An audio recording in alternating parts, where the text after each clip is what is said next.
ಹಾಸನ ಜಿಲ್ಲೆಯಲ್ಲೂ ಕೂಡ ವಿಕ್ರಾಂತ್ ಪುಂಡ ಆನೆ ಕಿರಿಕ್ ಮಾಡಿದೆ. ಮೂರನೇ ದಿನದ ಕಾರ್ಯಾಚರಣೆಯಲ್ಲಿ ಮತ್ತೆ ತಪ್ಪಿಸಿಕೊಂಡಿದೆ ಆನೆ. ಹಾಸನ ಜಿಲ್ಲೆಯ ಬೇಲೂರು ತಾಲೂಕಿನ ಕಾನಹಳ್ಳಿಯಿಂದ ಆನೆ ಸೆರೆಯ ಕಾರ್ಯಾಚರಣೆ ನಡೀತಾ ಇತ್ತು. ಕೇವಲ 100 ಮೀಟರ್ ಅಂತರದಲ್ಲಿ ವಿಕ್ರಾಂತ್ ಆನೆ ತಪ್ಪಿಸಿಕೊಂಡಿದೆ.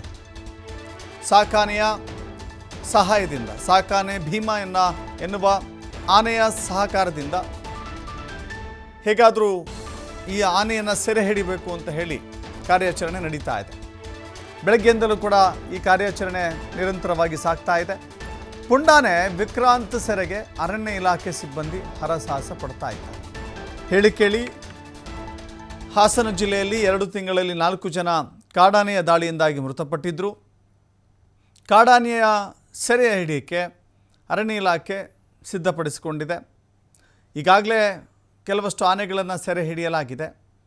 ವಿಕ್ರಾಂತ್ ಆನೆ ಅನೇಕ ಕಡೆಗಳಲ್ಲಿ ತೊಂದರೆ ಕೊಡ್ತಾ ಇದೆ, ದಾಳಿ ಮಾಡ್ತಾ ಇದೆ. ದಾಳಿಗೊಳಗಾದಂಥ ಜನ ಪ್ರಾಣವನ್ನು ಕಳೆದುಕೊಂಡಿದ್ದಾರೆ. ಬೆಳೆದಂಥ ಬೆಳೆ ಹಾಳಾಗ್ತಾ ಇದೆ. ಜನ ನಿತ್ಯವೂ ಕೂಡ ಪ್ರಾಣ ಸಂಕಟದಲ್ಲಿ, ಪ್ರಾಣ ಭಯದಲ್ಲೇ ಬದುಕುವಂಥ ಸ್ಥಿತಿ ನಿರ್ಮಾಣವಾಗಿದೆ. ಹೀಗಾಗಿ ಕಾಡಾನೆಗಳನ್ನು ಸೆರೆ ಹಿಡಿಯೋದು ಅನಿವಾರ್ಯ ಅಂತ ಹೇಳಿ ಅರಣ್ಯ ಇಲಾಖೆ ಭಾವಿಸಿತ್ತು. ಹೀಗಾಗಿ ಆನೆ ಹಿಡಿಯುವಂಥ ಕಾರ್ಯಾಚರಣೆಯನ್ನು ನಡೆಸ್ತಾ ಇದೆ.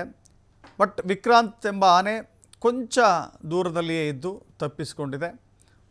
ಕೇವಲ 100 ಮೀಟರ್ ಅಂತರದಲ್ಲಿ ತಪ್ಪಿಸಿಕೊಂಡು ಪರಾರಿಯಾಗಿದೆ. ಸಾಕಾನೆಗಳ ಸಹಾಯದಿಂದ ಆನೆಗಳನ್ನು ಹಿಡಿಯುವಂಥ ಪ್ರಯತ್ನ, ಕಾಡಾನೆಗಳನ್ನು ಹಿಡಿಯುವಂಥ ಪ್ರಯತ್ನ ಮುಂದುವರಿತಾ ಇದೆ.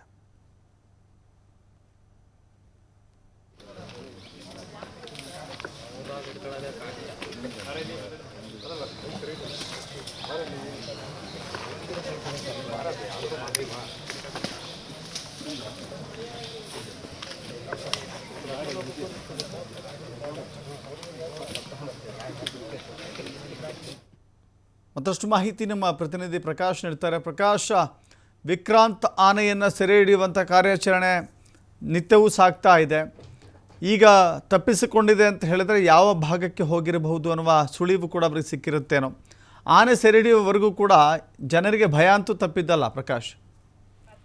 ದಶರಥ, ಹಾಸನ ಜಿಲ್ಲೆ ಬೇಲೂರು ತಾಲೂಕಿನ ಕಾನಹಳ್ಳಿ ಮತ್ತೆ ಲಕ್ಷ್ಮೀಪುರ ಭಾಗದಲ್ಲಿ ನಿನ್ನೆಯಿಂದ ಕಾಡಾನೆಗಳನ್ನು ಹಿಡಿಲಿಕ್ಕೆ ಕಾರ್ಯಾಚರಣೆ ಮಾಡ್ತಾ ಇರುವಂತದ್ದು. ನಿನ್ನೆ ಕೂಡ ವಿಕ್ರಾಂತ್ ಎಂಬ ಕಾಡಾನೆಯನ್ನು ಹಿಡಿಲಿಕ್ಕೆ ಆಗಿರಲಿಲ್ಲ. ಯಾಕಂತಂದ್ರೆ ನಿನ್ನೆ ಕಾಡಿನ ಪ್ರದೇಶಕ್ಕೆ ಹೋಗಿ ಅದು ತಪ್ಪಿಸಿಕೊಳ್ಳುವಂತಹ ಕೆಲಸ ಮಾಡಿತ್ತು. ತದನಂತರದಲ್ಲಿ ಮತ್ತೆ ಇವತ್ತು ಬೆಳಿಗ್ಗೆ ಸುಮಾರು 11 ಗಂಟೆಯಿಂದ ಆನೆಯನ್ನು ಕೆಡ್ಡಾಕಿ ಕೆಡಗಲಿಕ್ಕೆ, ಜೊತೆಗೆ ಅದನ್ನ ಹಿಡಿಲಿಕ್ಕೆ ಸಾಕಷ್ಟು ಪ್ಲಾನ್ ಕೂಡ ಮಾಡ್ಕೊಂಡಿದ್ರು ಅರಣ್ಯ ಇಲಾಖೆಯವರು. ಇವತ್ತು ಕೂಡ ವಿಕ್ರಾಂತ್ ಎಂಬ ಆನೆಯನ್ನು ಸೆರೆ ಹಿಡಿಲಿಕ್ಕೆ ಆಗ್ತಾ ಇಲ್ಲ. ಒಂದು ಕಡೆಯಿಂದ ಮತ್ತೊಂದು ಕಡೆಗೆ ತಪ್ಪಿಸ್ಕೊಳ್ತಾ ಇರುವಂತದ್ದು. ಇನ್ನೇನು ಸ್ಟಾರ್ಟ್ ಆಗುತ್ತೆ ಅನ್ನುವ ಸಂದರ್ಭದಲ್ಲಿ ಮತ್ತೊಂದು ಕಾಡಾನೆ ಕೂಡ ಅಲ್ಲಿಗೆ ಎಂಟ್ರಿ ಆಗಿರ್ತಕ್ಕಂಥದ್ದು. ಭೀಮಾ ಎಂಬ ಕಾಡಾನೆ ಆದಂತಹ ಎಂಟ್ರಿ ಆದ ತಕ್ಷಣ ಸಾಕಾನೆಗಳು ಈಗಾಗಲೇ ಮತ್ತೆ ಕಾರ್ಯಾಚರಣೆಯಿಂದ ಹಿಂದಕ್ಕೆ ಬಂದು ಈಗ ಮಧ್ಯಾಹ್ನದ ನಂತರವನ್ನು ಮುಗಿಸಿ ಮತ್ತೆ ಕಾಡಿಗೆ ಹೋಗಿರುವಂತಹ ಸಾಕಾನೆಗಳೇನಿದೆ ಮತ್ತೆ ಕಾರ್ಯಾಚರಣೆಯನ್ನು ಕೂಡ ಈಗಾಗಲೇ ಆರಂಭ ಮಾಡಬಹುದು. ದಶರಥ್, ಎಸ್, ಧನ್ಯವಾದಗಳು ಪ್ರಕಾಶ್ ನಿಮ್ಮೆಲ್ಲ ಮಾಹಿತಿಗೆ.